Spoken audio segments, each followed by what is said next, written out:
अस्सलाम वालेकुम नाज़रीन, आप देख रहे हैं उर्दू न्यूज़ टीवी और अब तक की ब्रेकिंग न्यूज़ के साथ मैं हूं मोहसिन शहजाद। नाज़रीन आपको एक और खबर से आगाह करते चलें कि पीसीबी को एक और किस्त मौसूल होगी है आईसीसी की जानब से। Lahore PCB Pakistan cricket board को आईसीसी इंटरनेशनल क्रिकेट काउंसिल की जानब से 6.5 बिलियन डॉलर्स की पहली किस्त मौसूल हो गई है। ज़राए के मुताबिक आईसीसी की जानब से पीसीबी को मजमूई तौर पर 11.5 मिलियन डॉलर मौसूल होना है, जिसमें से 6.5 मिलियन डॉलर्स की पहली किस्त पाकिस्तान क्रिकेट बोर्ड के अकाउंट में जमा हो चुकी है।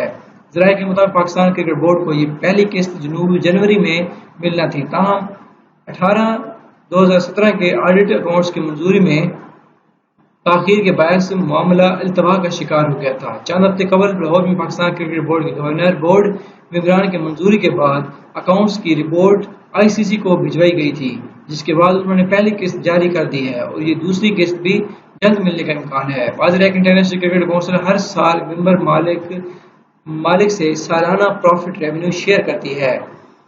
ये थी कुछ अपडेट्स। मजीद न्यूज़ और अपडेट्स के लिए देखते रहिए Urdu news TV. Thanks for watching. अल्लाह हाफिज़। अगर आप लोगों ने अभी तक उर्दू न्यूज़ टीवी को सब्सक्राइब नहीं किया तो सब्सक्राइब कीजिए, बेल आइकन जरूर ऑन कीजिए। इससे क्या होगा कि जो भी नई आने वाली वीडियो होगी उसका बदरीन नोटिफिकेशन आपको उसकी इतला मिलेगी।